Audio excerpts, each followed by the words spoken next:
She literally said this about Jeremiah Wright in her first book, quote, that he's, quote, careening through callous and inappropriate rage at white America.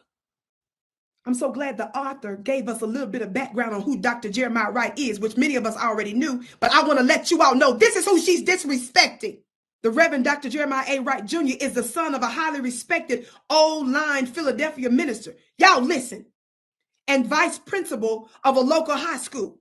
Listen, this is who she's disrespecting.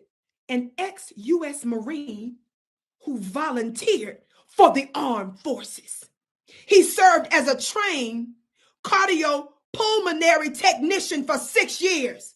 On Wright's office walls hangs a framed photograph of him monitoring the vital signs of President Lyndon Johnson during one of Johnson's 2 surgeries while president. Hanging beside it is a personal post-operation letter from Johnson thanking Wright for his role in Johnson's medical care. Wright is not the crazed radical that some have portrayed him. He is a brilliant, erudite man. He speaks 7 languages. Michelle, former First Lady Obama. He speaks 7 languages. Holds 4 earned academic degrees, including a doctorate in ministry. I don't think that includes all of his honorary doctorates either, though, family. At the prestigious University of Chicago Divinity School, he completed all the requirements for the PhD except his dissertation, which he put aside in 1975 to devote all his time to his pastorate of Trinity United Church of Christ on the south side of Chicago. Beginning with 87 active members, by the time Wright retired in 2007, he had built a vibrant congregation of some 8,000 members with more than 60 ministries serving the church and its surrounding community.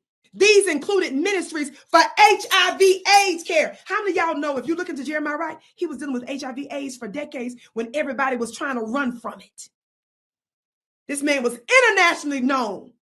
Drug and alcohol recovery, hospice care, senior citizen health care and housing, 2 separate residences, a child care program federally funded, a reading program for the poor, and 22 ministries for the youth. For the full 36 years of his Trinity pastorate, Wright was what can be best described as a servant leader. Unlike most megachurch pastors, he knew most members of his congregation by name and made himself fully accessible to them, including sharing his personal email address with the entire congregation. He rose at 4 a.m. to respond to every one of his parishioners' email questions, concerns, and needs, no matter how small.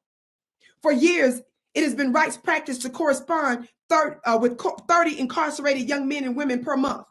One of his prison correspondents was so inspired by Wright that after regaining his freedom, he returned to school, excelled as a student, and is now a practicing physician. Wright's inspiring correspondence was not limited to those in prison. After only meeting him briefly, an esteemed professor at an Ivy League university received a letter from Wright that she found so spiritually inspiring that today it hangs in a place of honor on her office wall. One of the charges against Wright is that he's a racist and a hate monger. This is contradicted, however, by several seldom unacknowledged facts. His denomination, the United Church of Christ, UCC, is predominantly white. Trinity has a number of white congregants, including the presiding conference minister of the Illinois Conference of the UCC, a white woman. Wright is held in such high esteem by his white UCC ministerial colleagues that the Reverend John Thomas, the UCC's general minister and president from 1999 to 2009, a white man, said of the press's depictions of Wright and Trinity, quote, "It has saddened me to see news stories reporting such a caricature of a congregation that has been such a blessing." Family, the list of this man's greatness is so long, I don't have time to read it to you. You get the point. This is a pattern of hers to make Black men look stupid so she can sell books to white people.